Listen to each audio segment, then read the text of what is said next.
So I'm closing the public portion at this time. Thank you, Council President.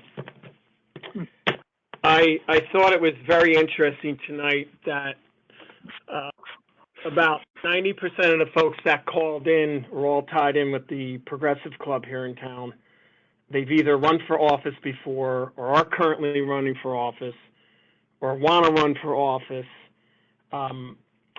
You know, the council and myself go to great lengths to make sure the town government is run financially, fiscally correct. And you don't get to be a AA plus community by Standard & Poor's audit by not watching over the dollar and cents. We have a great community here. We have programming for seniors who are nationally recognized by AARP. We have a great recreational program. We're improving the infrastructure of our community as we should. We've built a wonderful community center with no impact on the taxpayers. And we're continuing to move forward on bringing jobs into our community and making our town fiscally stable, unlike some of the other communities during the pandemic, notably Bridgewater next door, who had to bond out for operating expenses. So I find it interesting that with these two referendums that are being proposed by the progressives, that they don't want to let the residents know what the potential cost is of it. Now, this is the same group of folks, Stacey Berger, Tom Connors, Bill Irwin, Ralph Johnson, whoever else in the can who's run for office, all promoted the energy aggregation. The last go around in 2019, saying the ratepayers are going to save an awful lot of money if we go this route. And to Mr. Cradible's argument, who now is a lobbyist for Food and Water Watch, tied in with Mrs. Berger, who's a high-density lobbyist out of Trenton, the only debacle here was the debacle of the aggregation referendum that you hoodwinked the township residents about. Approximately 2/3 of the residents have opted out of the aggregation because they've seen their bills skyrocket because of your incompetency. And so it's in the interest of the council members to make sure that the residents know the impact of a referendum that is being promoted by these folks. We do have a cap expenditure that 565 towns in the state of New Jersey have to abide by, including all 21 counties. So simple math, if it's over the cap, you have to cut something. That's the bottom line.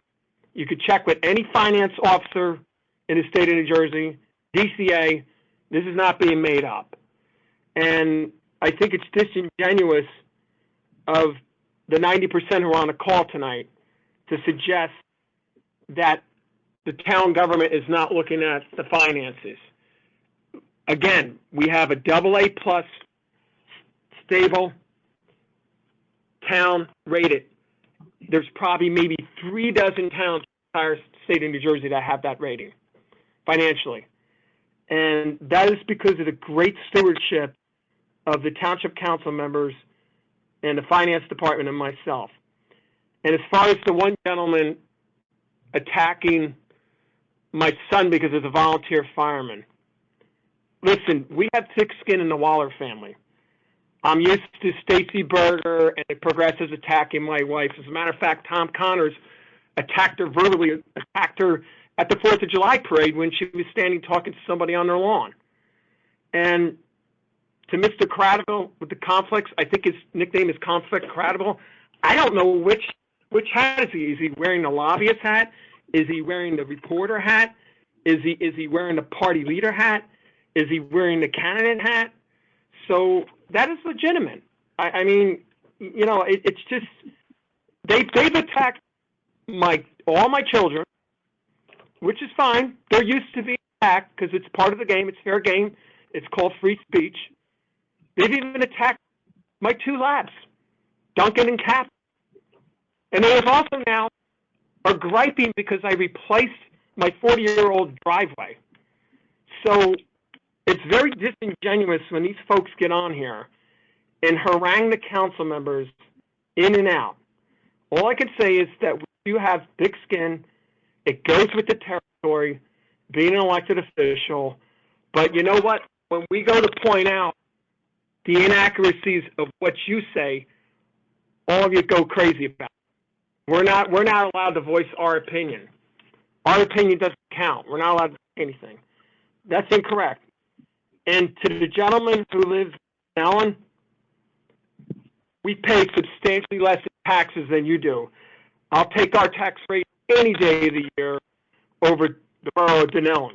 As a matter of fact, the prior mayor wanted to merge Denellen back into Piscataway because of the tax savings. So I respectfully disagree with his assessment of Piscataway Township. We have a fine community in here. We have a lot of people who really take heart to serve the community.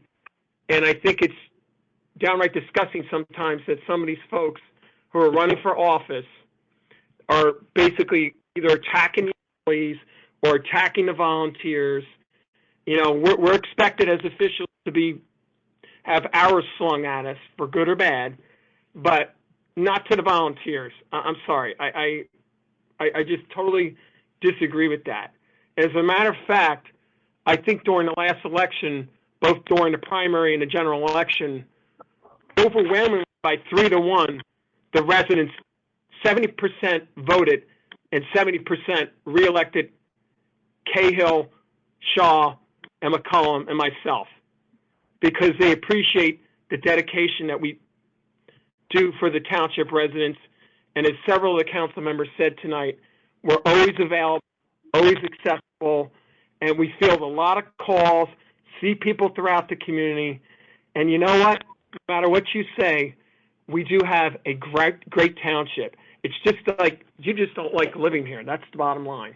So with that, Council President, I want to wish everybody a balance of the August. Enjoy the rest of the weather. And as Council President Shaw said, we look forward to seeing the fireworks, and hopefully the pandemic won't get any worse and impact that.